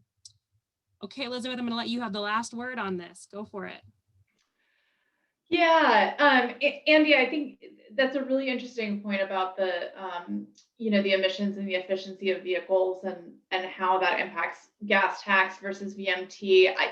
I'll say, as somebody who is an EV evangelist, and that's my job, I'm a little less concerned about that. I think we're reaching a tipping point with the electrification market where we're going to see other types of forcing mechanisms, and I'm not sure that that the price of gasoline or the gas tax or vehicle efficiency is really it's sort of I think it may become a smaller part of people's overall decision making around EVs or internal combustion engines, but it's an interesting point. I think one of the things that is notable to me, in all of this is that we're not seeing huge emissions reductions in climate, and that's I guess that's only one of the sort of the objectives here, but that's just interesting to me, that continues to be something that's a challenge to solve, though maybe as those vehicles change over, as I referenced, that would change. The other thing I wanted to sort of throw out there is I know it was mentioned that vehicle trips are rising despite COVID, still being present and with us. I know that at PGE we're having something very similar because Sharif asked the question where there's going to be sort of a hybrid work model for a lot of us, and not everyone has to go in the office 5 days a week if they work primarily out of an office. But I think right now we're in kind of a funny place where probably a lot of the trips are rising, but what's not going up is potentially transit trips, where there are a lot of people who are continuing to elect to drive just because of the safety considerations of COVID. So we may be in kind of a funny moment of COVID patterns. I bet things will look a lot different as 6 months from now. Really, really great points, Elizabeth. Yeah, lots of this whole project has happened at a very fascinating moment. So we appreciate you guys, being with us. And Shoshana brought it up when we talked about the implementation piece. COVID's been a theme in every conversation we've had, but I'm excited to also really talk about that and how that's going to influence our recommendations and sort of what we want to look at as things, I don't want to say normalize, but as we see how trends evolve. I want to offer just one quick thought. I do think that all the points that have been brought up have been just so, I agree with it all. The one thing I think that we should think about as a task force is time, right? Because we are talking a lot about COVID and how things are going to be variable and continuing to change. So in the task force recommendations, start thinking also about time. What's the length of time that we're willing to say this is a pilot or this is an idea that we want to see if it's going to work or not? And what is the threshold that we want to convey to our decision makers that we want them to hold strong for? Is it 6 months, 8 months, a year and a half, 2 years before we say, nope, that doesn't work for us and we need to try something different? That's something I'm thinking a lot about as we're starting to get a lot of these ideas out. Great point, Vivian.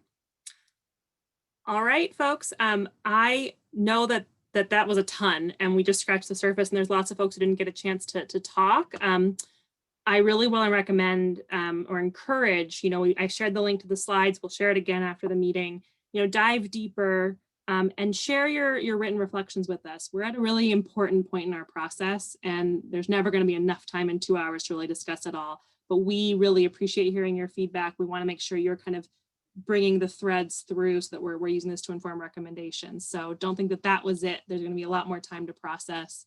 But we are at a very exciting point in our process. And thank you to the task force members who last meeting, said we want to take some action. We want to take some action related to highway tolling. And we would like to see if we can do that right now. Can everyone see my screen again? Tolling recommendations? Okay. So this is going to be our first try in this process at trying to vote on some recommendations. So I'm just going to ask for a little bit of patience and a little bit of grace as we kind of try out a few things. I'm also I want to thank you all for, reading the letter that we sent out last week, engaging with us. We heard from several folks with some great suggested edits and revisions. For tonight, because we only have a half an hour left, we're going to really try to focus our discussion and any further revisions on content rather than language. We have tried to make the language a little bit more accessible, but we just don't have time to kind of get into every single word. And I just want to also acknowledge, the timeliness of making these recommendations tonight. It's your decision whether we advance this letter, but Shoshana's given some updates at several of our meetings about where we are in the ODOT process. And, I think we're just feeling as staff that this would be a really ideal time and a real opportunity for this group to influence how the city shows up in the tolling program. So kudos to you for putting this on the agenda. We're really excited. So here's what we're going to do. We're going to walk through the recommendations that are in that draft letter by section. I'm going to also pop the link to the letter, which was also emailed out earlier today, but I'll just make sure everyone has it right at your fingertips. Whoops. 1 second. Great. And then let me get back to my notes. Okay. So we'll go through every section of recommendations. When I'll talk about what has changed since our first version of the letter and why we changed it. And then we'll see if anyone wants to talk about any of the individual ones. If anyone has concerns about including that. Before we move to the next section, we're going to see if a majority of task force members feel like any of the individual recommendations need to be removed. If a majority indicate they do, we can strike them from the letter, but the letter, we can keep considering the letter as a whole. After we review all sections, we'll vote on if we're ready to consider the letter or if we need more time. So kind of just like, how are we feeling after that whole process? And then finally, we'll vote if the majority do feel ready, we'll vote on whether to adopt and send the recommendations. Just a little reminder of our kind of meeting agreement, let's be respectful. Let's try to hear from a variety of voices. I'll try to listen to understand rather than respond. You guys do an amazing job at being really respectful. I have no concerns, but just wanted to remind folks of our meeting agreement. So first, some overarching comments that we received. We heard from 5 individual task force members who submitted comments and edits. I also want to note that a couple folks can't be here tonight, but Adie Leverett did write in. She's unable to attend, but wanted to express that she is in support of the letter. But some of the overarching suggestions that we got include, use more active voice and some simpler language. And so in the track change version, you'll see some like underlines that aren't in red. We just really tried to take that on board, make this a little less bureaucratic, a little less wonky, and a little more direct. We did also hear a recommendation to potentially consider the constitutional restriction recommendation on its own rather than amidst many other recommendations. That's what led us to kind of propose this process tonight of discussing if we want to remove any of the recommendations so that the suite that we are left with is what people feel comfortable advancing at this time. We originally called these like recommended values. We heard a recommendation to call them objectives, kind of more of an action-oriented phrase. So we made that change. And then we also heard a recommendation to consider not always listing kind of multiple different equity groups because pricing most burdens low-income people. You'll see in the track changes, we did not make any proposed changes to those listing because we've also heard from task force members about the kind of importance about being more explicit and specific about those different groups, but wanted to share that as a piece of feedback and welcome more discussion on that now. So before we move into any of the individual recommendations, I just want to ask if there are any comments or questions about these overarching suggestions and some of the things that we changed in the little things in the front matter of the letter before we dive in. So I'll wait a second to see if any hands pop up.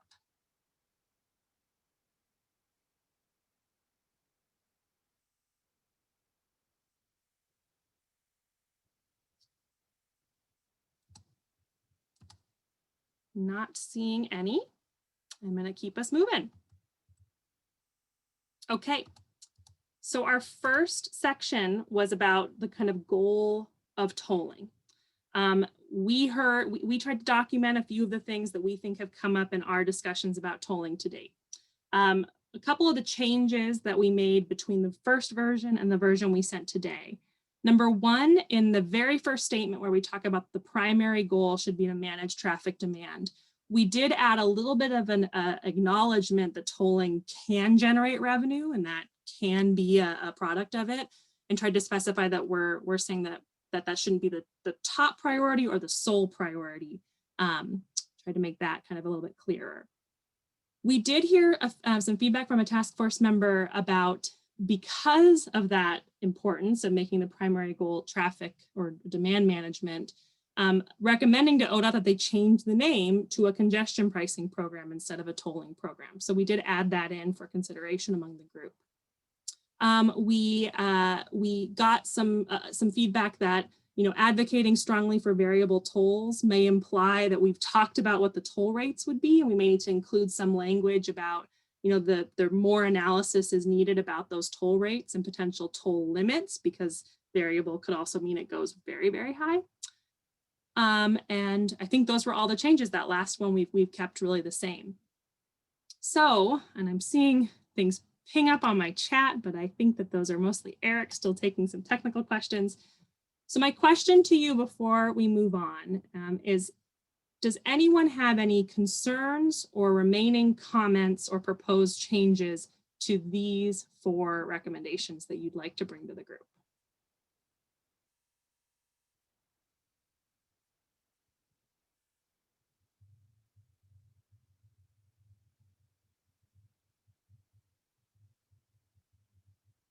Seeing lots of thinking faces. I don't want to rush anyone. I'm going to give it a second.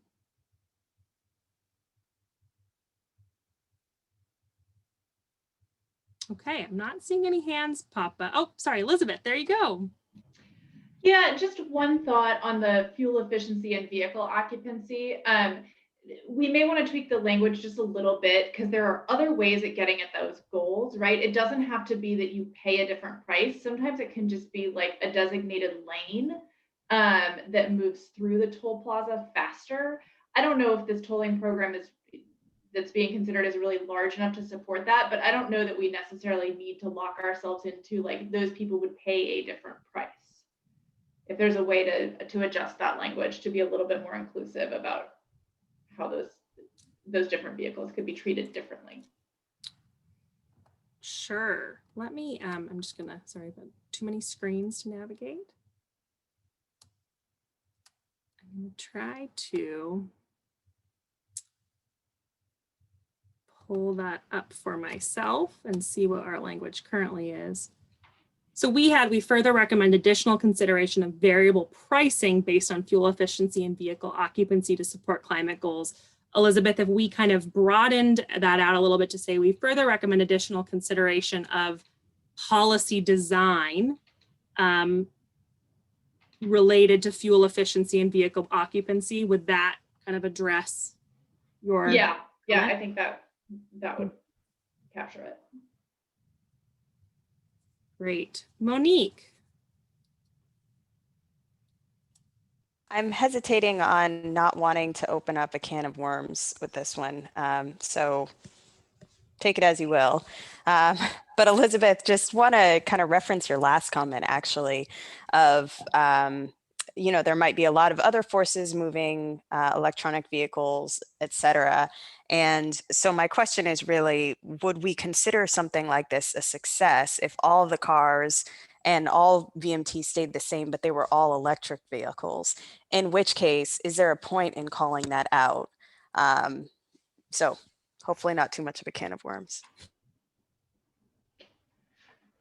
Yeah, no, I think that's interesting. And I'm sort of on the fence about the fuel efficiency and vehicle occupancy thing myself, because I think that, especially on the fuel efficiency, has a way of privileging people who can already afford those vehicles, which is why I kind of wanted to say, like, are there multiple ways of getting at a different incentive that wouldn't just change the price for those folks?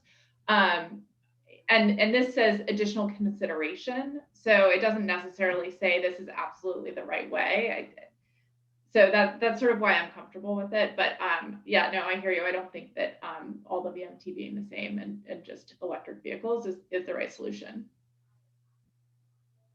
Yeah, just a little bit about how we're thinking about it at BPS is it's not or, VMT reduction or electric vehicles. It's really both and. because they achieve different things, right? The congestion decreases pressure on the utility, which is the street. And then the carbon emission piece is really important too, related to the low carbon fuel. But you can also achieve carbon emissions due to VMT reduction.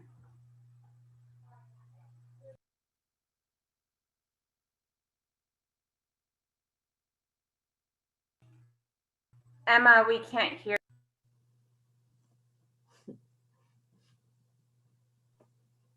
Whoops, sorry about that.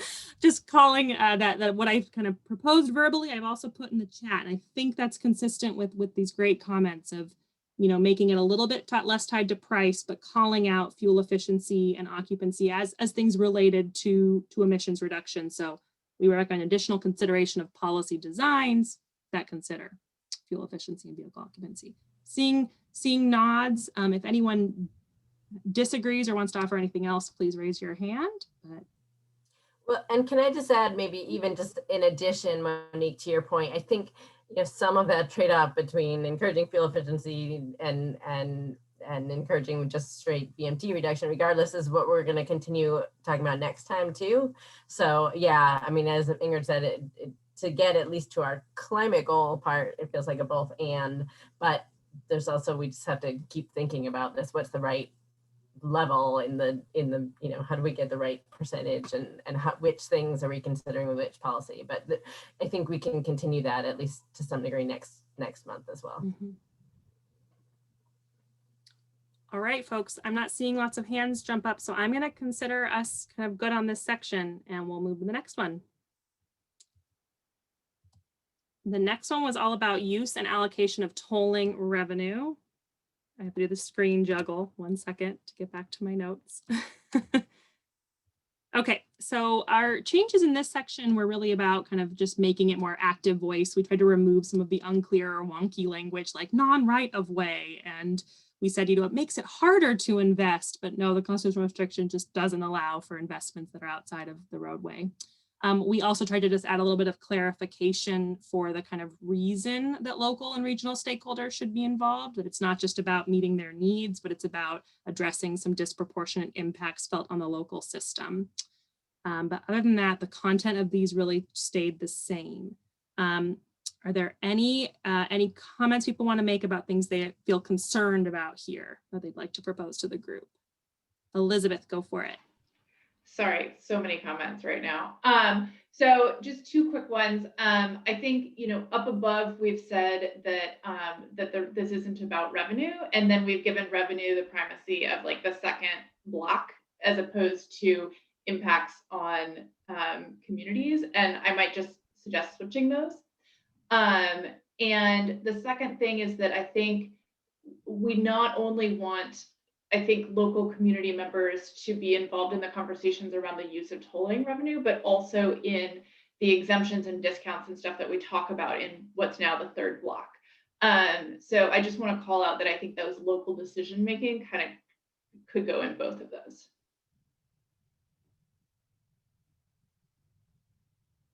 Great. So just to make sure I'm capturing that, one recommendation to switch the order of our second two blocks. And then the second one might be to add into then what is currently the third block, but would become the second block, something about involving stakeholders in these design, in policy design. Seeing nods. Sharifa, your comments. Yeah, I think that when it comes to the constitutional restriction, and I wrote this in my feedback to you guys, to the team, but I think I wanted to make sure that it was said to everybody on the task force that I feel like there should be some acknowledgement that there are constitutional restrictions for a reason, and that I don't want it to make it seem like, oh, we want to blow the top off this and let every, you know, nonprofit in the city have at these revenues, and we'll be pulling Scottish broom out of the side of the highway for, you know, whatever, where people can just run wild. And I think that there should be maybe, and I guess I'm thinking also in terms that I don't, as much as I know that the relationship between agencies can be kind of strained, particularly with ODOT, it seems like there's this like, you know, kind of grading sort of friction going on at times with ODOT. Though I don't know that I'm just me, you know, but what I worry is that there needs to be a recognition that it's legitimate to be concerned that the constitutional restriction is lifted. You get what I mean? Like the way I sort of think that maybe we don't want to just lift all restrictions on the revenue, that maybe we want to amend this constitutional rule and I think I remember Monique even saying like last summer that maybe we need to actually pick what we want to do with the revenue, not just say we want the revenue. So like if we were to come forward with something very I mean, not necessarily in this recommendation, I'm not saying that, I'm just saying that I am a little concerned that you're going to have parties get kind of defensive, and I don't want that to happen, because we're not only we're making this recommendation, but we're making all these recommendations with it, when sort of pummeling, you know, people. And that's my concern, because that's not what I want to do with this revenue. I don't want to, I mean, like, you know, there are some revenue sources that get parted out so much to the point that the impact is nothing. And I don't want to see that happen to us. That's not my point of lifting the restriction. Does that make any sense? And so I guess that's, I don't know what that's got to do with this. And maybe if we can somehow, I don't know. Mm-hmm. One thing I might offer, I think those are really good points. I liked one of the words you used, which was amending. And so right now it says, given that we recommend the city advocate for changing the constitutional restriction. I wonder if we said something like, we recommend the city advocate for amending the constitutional restriction to allow for these types of investments.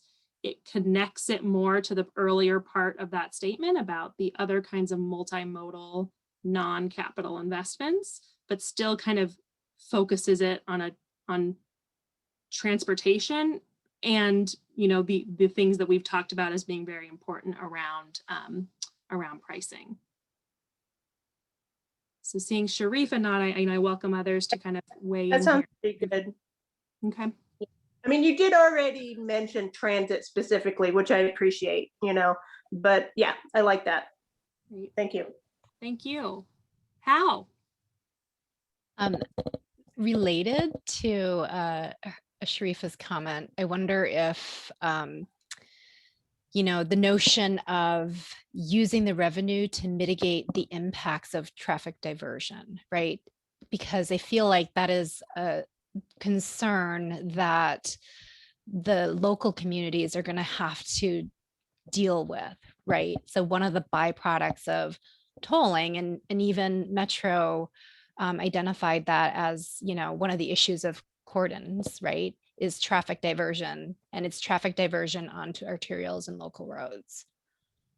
So I don't know if that's too specific, but to me, like, that would be a reasonable ask of the use of the tolling funds.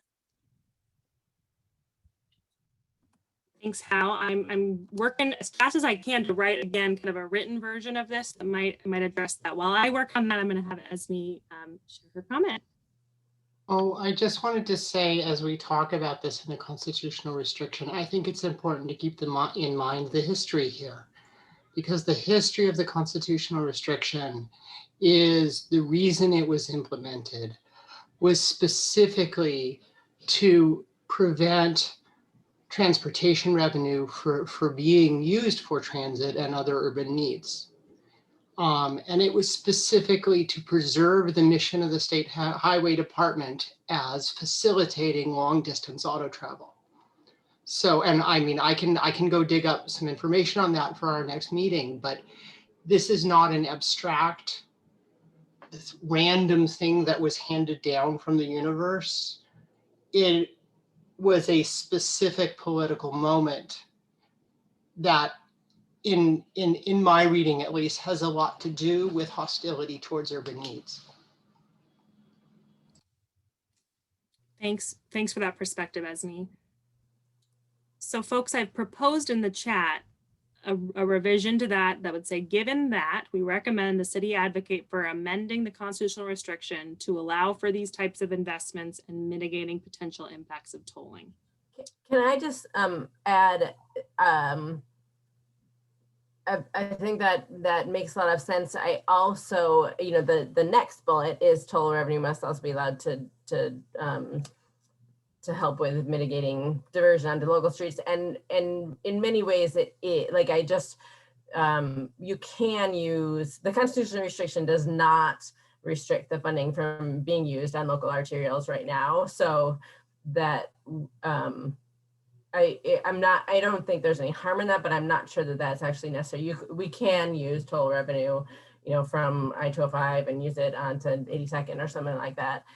There may be reasons that, that's not the way it's designed, but it's not the constitutional restriction issue in the same way as it is with transit.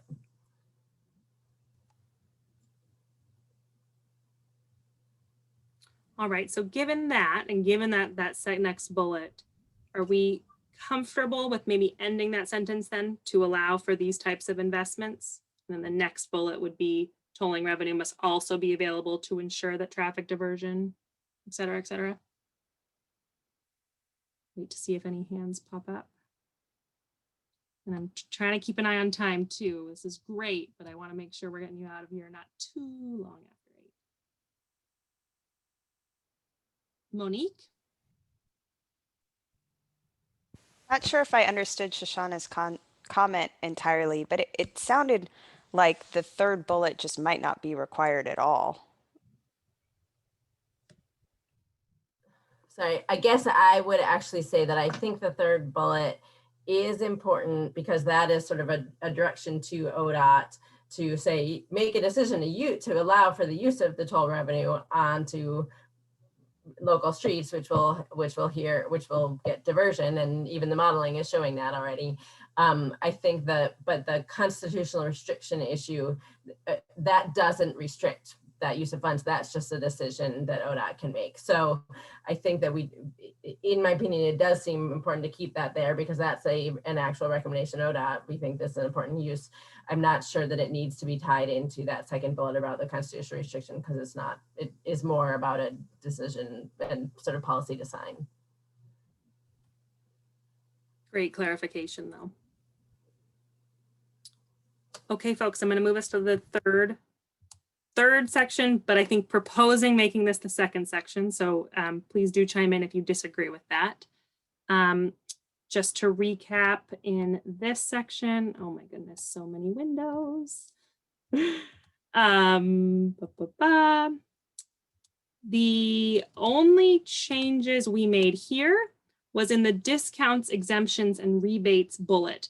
We did add a little clause at the end while still achieving demand management outcomes to reflect some of the dynamics we've talked about. If this is critically important, but we do acknowledge that there could be trade-off. The more exemptions you give, the less the demand management ability will be, just acknowledging that. And then we just added a little bit of language throughout to just kind of clarify what we meant. What does means-based means? We said structured by income. But again, other than that, the content of these really remained the same. So are there any concerns about any of these that folks want to raise? Bao, go for it. Yeah, just one quick comment. I think, so may I suggest, and also after unbanked, like underbanked.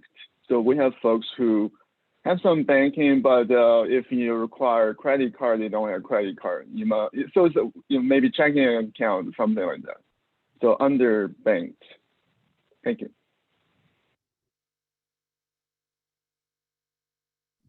Thank you, Bao. I'll wait a second. Are there any concerns about adding underbanked in addition? Okay, or any other concerns on this section? I'm a little underbanked. Is that just the same as being poor? Can someone, hello? I mean, Bao, do you want to? I think Bao was saying it was less about income, but more about access to kind of banking technology. So you may have a bank account, but not be as set up for processes like this. Well, that's what I kind of always have interpreted unbanked as being, is people who generally don't have, like, I mean, I was unbanked until just a few years ago. I finally got a debit card. I mean, I consider though I had a bank account, I didn't have the means to transfer money from my bank account to somebody else unless it was cash. Mm-hmm. So that's how I always perceive what the definition of unbanked is, but maybe I'm wrong. So, yeah. I wonder here if maybe the recommendation is to avoid the kind of terminology of unbanked or underbanked, because those are a little bit kind of technical terms, and saying something like should not burden individuals who experience barriers to banking or bank account access. So we're being more just explicit about what we mean. Seeing Andy give me a thumbs up, seeing some people go, I'll wait and see if any hands pop up, and I will try to capture that in writing. People who experience barriers to accessing bank accounts. Okay. All right, guys, I think that brings us to a very exciting moment. It probably seems a little bit pedantic to do 2 votes, but it was important to us that we have a vote first on if we are ready to take a vote. So I'm going to launch a quick poll. The first question is, are you prepared to vote on adopting the letter this evening with the revisions that we have discussed? And as you're voting, I'll just recap those.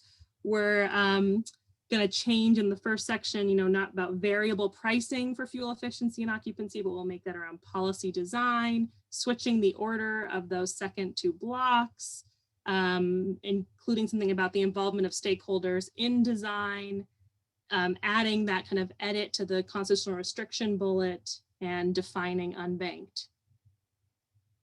So we'll give it a couple more minutes or a couple more seconds to let everyone vote. I know it's 8 o'clock.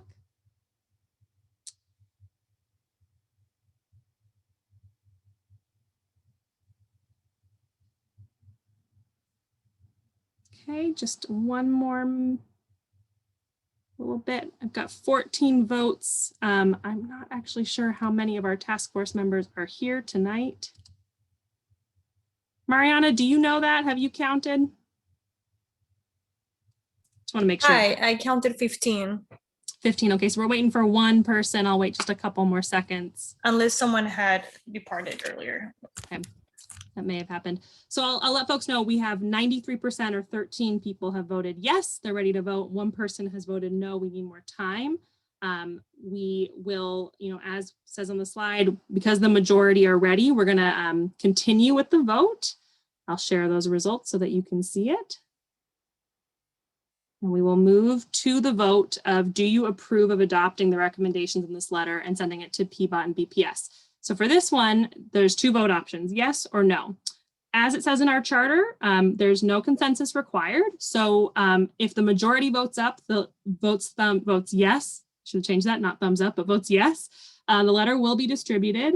Those who voted no are going to have the opportunity, if they'd like, to express their reasoning so that we can capture that in the meeting minutes. We've said that we'll capture minority opinions throughout this process. If the majority vote thumbs down or vote no, we will not send the letter. Okay.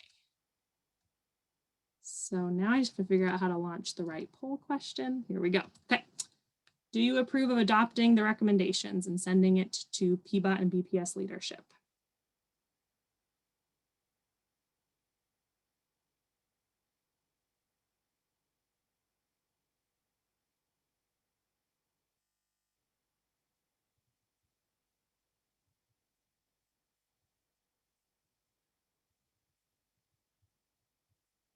All right, I've got 14 votes. I'm going to wait just a couple seconds to see if that 15th person is here. And yes, Elizabeth, sorry, I just saw your question. You're not being pedantic at all. We do have quorum. Thank you for asking. We're right now at 19 active task force members, so having 14 here is a quorum. Thank you. Our quorum is defined as a majority. Okay. So at the end of the polling, or the end of the vote, we have 13 yeses and 1 no. I will share those results so you can see them as well. There is no pressure, but we would love to capture the opinion of the person who was not supportive of the recommendations, if you are willing and interested in voicing that for the record. So I'll just give some space for that individual.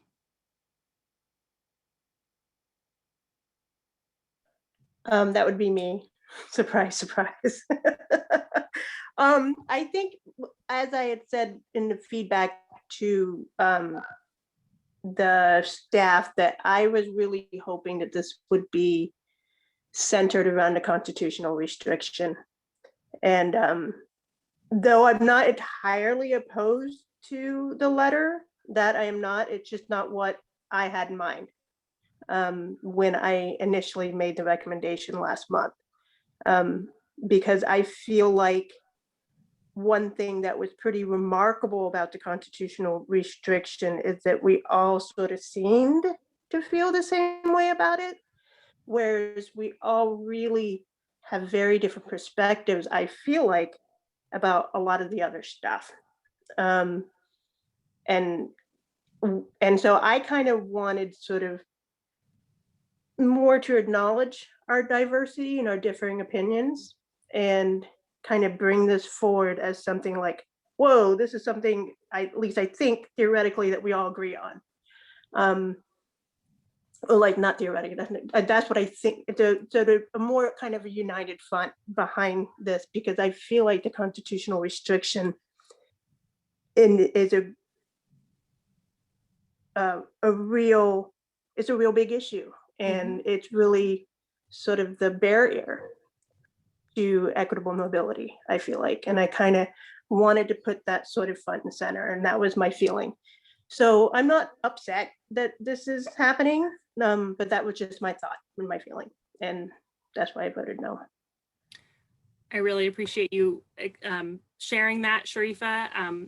Thank you very much. We will make sure that is captured in the record. And I do want to say, again, thank you all so much for kind of letting us float this process. I think what's going to be really interesting when we get to the end is we are going to have a lot more standalone recommendations. And to your point, Sharifa, I think there's going to be lots of varying opinions. And rather than voting as a whole, we'll vote more kind of on an individual by individual basis, because we never anticipated getting to the end of this and having 100% consensus on everything. We really value the diversity of opinions here, and also hear your point that sometimes documenting when there is consensus is so crucial. So again, thanks for sharing your points and your perspective. I will say that with the 13 votes tonight, that is a majority of the task force. So we will share the letter. There are a few folks that aren't here tonight. We're going to give them the chance to vote on the final letter as well, just to document that for the process. But because 13 is still a majority, that you have officially adopted your first formal recommendations of this process, and we will be finalizing that letter, making those final edits, and sharing it with leadership. So kudos to all of you. Thank you, Erin, for the clap emojis. And a really big milestone for this group, and really represents just the tremendous kind of thought and care and commitment you've all shown to this process. So thanks for being on the ride with us. I've kept you 7 minutes late. I apologize. Maybe I can ask Mariana to paste our meeting evaluation link in the chat. It was a juicy meeting. There's a lot to talk about. We'd really appreciate your feedback, both on how the meeting was run, but also what you saw tonight. We really appreciate it as we kind of prepare and improve going forward.